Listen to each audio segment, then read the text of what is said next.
Hi, நான் உங்கள் ரமா பேசுகிறேன். ரமா டைலரிங் விலாக்லேருந்து. இன்றைக்கி சுடிதார் டாப்போட கட்டிங் பார்க்கலாம். பேசிக் கிளாஸு 1 by 1 சொல்லி கொடுத்துட்டே வரேன் நான். இது சுடிதார் டாப்போட கிளாஸு. நீங்கள் சுடிதார் டாப் எப்படி போடணும்னு சொல்லிவிட்டு கட் பண்ணலாம்னு சொல்லிட்டு பார்க்கலாம். அதே மாதிரி இதுக்கு நான் டேப் யூஸ் பண்ணல. நம்மளோட டாப் அளவு எப்படி இருக்கோ அந்த அளவு வச்சுட்டே நான் உங்களுக்கு சொல்லி கொடுத்துட்ருக்கேன். இது ரொம்ப ஈஸியாக இருக்கும், உங்களுக்கு கஷ்டம் இருக்காது. புரிஞ்சுக்கிட்டால் போதும். நான் சொல்கிறத மட்டும் கரெக்டாக கேட்டுக்கிட்டு மார்க் பண்ணிக்கோங்க. கரெக்டாக வந்துடும் உங்களுக்கு. அதே மாதிரி நீங்கள் போடுற டாப்போட அளவு கூட கரெக்டான டாப் அளவாக எடுத்து போட்டுக்கோங்க. போடுற துணி கூட கரெக்டான அளவாக போட்டுக்கோங்க. நான் துணியை 4ஆக மடித்து போட்டிருக்கேன். நம்மளோட டாப்பையும் 4ஆக ஃபோல்டிங் பண்ணி போட்டிருக்கேன். அதுக்கப்புறமா கீழே பாட்டத்தில் ஏதாவது சுருக்கம் உள்ள துணி ஏதாவது மாட்டியிருக்க பார்த்துட்டு அது உதறிட்டு போடுறேன் நான். அதே மாதிரி நீங்கள் போடும்போது எந்த சுருக்கமும் இல்லாமல் துணி உள்ளே மடங்கி இல்லாமல் கரெக்டாக நீட்டாக போட்டுக்கோங்க. அப்படி போட்டால் மட்டும்தான் நான் உங்களுக்கு நம்ம போட்டிருக்கிற அளவு டாப் எப்படி இருக்கோ அதே மாதிரி வரும். உங்களுக்கு டாப் மார்க் பண்ணுறேன்.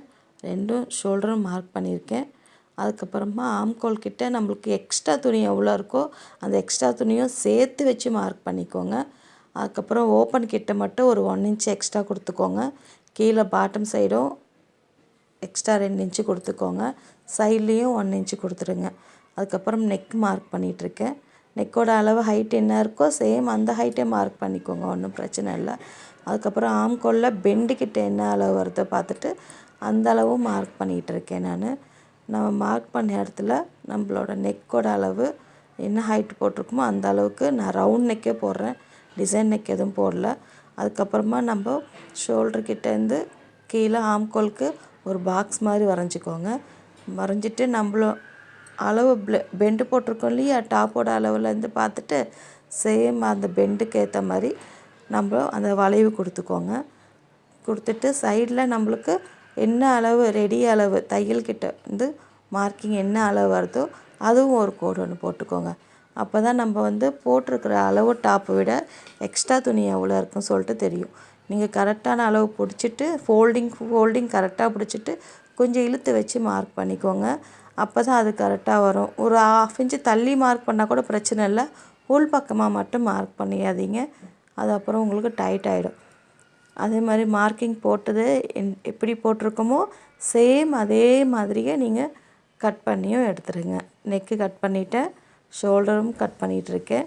இப்போ ஆம்கோல் அளவு எப்படி பெண்டு போட்டிருக்கோமோ சேம் அதே மாதிரி அந்த பெண்டு மட்டும் கட் பண்ணுங்கள். பாக்ஸ் கட் பண்ணிடாதீங்க, பெண்டு மட்டும் கட் பண்ணிக்கிட்டு வாங்க. கட்டிங் போடும்போது நம்ம தையலுக்கான அளவு போட்டிருக்கோம் இல்லையா, அதுவும் கட் பண்ணக்கூடாது.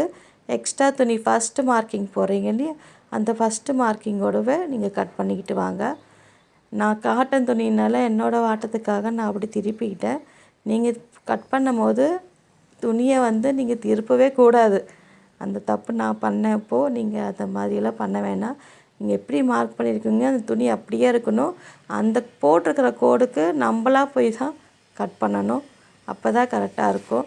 இது காட்டன் துணினால எப்படி திருப்பினாலும் சரியாக இருக்கும் சொல்லிட்டு நான் பாட்டுக்கு திருப்பிகிட்ருக்கேன். நீங்கள் அந்த மாதிரியெல்லாம் பண்ணாதீங்க. எப்படி என்ன அளவு போட்டிருக்கீங்களோ அந்த அளவுக்கு கரெக்டாக மார்க் பண்ணிவிட்டு கட் பண்ணிவிட்டு வந்துட்டு நம்ம தையலுக்கான நேரத்தில் மார்க் பண்ணோம் இல்லையா, அதுலேயும் சின்னதாக அர்க்காத்தொன்று போட்டுக்கோங்க. ஓப்பன் கிட்ட மார்க் பண்ணோம் இல்லையா, அங்கேயும் ஒரு அர்க்காத்தொன்று போட்டுக்கோங்க. கரெக்டான அளவில் உங்களுக்கு டாப் கரெக்டாக வரும். நீங்கள் அர்க்காத்து போடுறதும் நீங்கள் மார்க் பண்ணுறது தான் இதில் மெயின். இது கரெக்டாக மார்க் பண்ணிங்கன்னா அந்த மார்க்கிங் மேலேயே நீங்கள் தையல் போட்டுட்டு வந்தாலே போதும், உங்களோட டாப்பு நீட்டாக ஃபினிஷிங் ஆகும். அதே மாதிரி நீங்கள் இதுலேயே டாப்பு ஷார்ட் டாப் எல்லாம் கூட வரும். சேம் மெத்தட் தான். அதே மாதிரியே போட்டுட்டு அதே மாதிரியே கொண்டு போகலாம். கட்டிங் எல்லாம் ஒன்றா தான் இருக்குங்க, ஒரே மாதிரி தான். நீங்கள் போடுறது லாங்காக ஷார்ட்டாக சொல்லிவிட்டு மட்டும்தான் நீங்கள் பார்த்துக்கோங்க. மீதியெல்லாம் சேம் அதே ஹைட்டு வந்துடும், உங்களுக்கு அதே அளவும் வந்துடும். ஹைட்டு மட்டும்தான் நீங்கள் பார்த்துக்கோங்க. இப்போ நான் ஸ்லீவ் கட் பண்ணுறேன். ஸ்லீவுக்கு கொஞ்சம் துணி கம்மியாக இருக்குது ஸ்லீவோட ஹைட்டுக்கு. அதனால் நான் கொஞ்சம் பார்டர் கொடுத்துட்டு ட்ரை பண்ணலாம் சொல்லிட்டு பார்த்துட்ருக்கேன். நம்ம டாப்க்கு எப்படி 4ஆக மடித்து போட்டோமோ சேம் அதே மாதிரி தான் ஸ்லீவுக்கும் மடித்து போடணும். அப்போ தான் உங்களுக்கு கரெக்டாக வரும். அதே அளவுக்கு மார்க் பண்ணிவிட்டு அது பார்டர்கிட்டையும் கரெக்டாக லெவல் பார்த்து கட் பண்ணிக்கோங்க.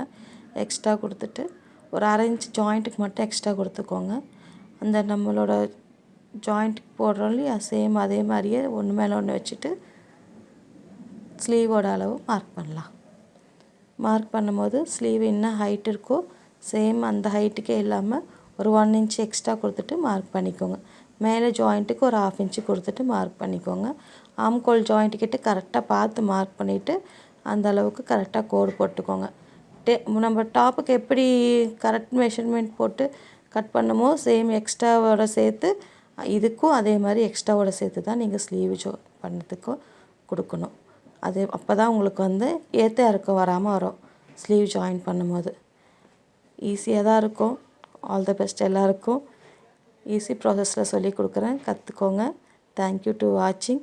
ப்ளீஸ் பிடிச்சிருந்தால் லைக் பண்ணுங்கள், சப்போர்ட் பண்ணுங்கள், சப்ஸ்கிரைப் பண்ணிக்கோங்க.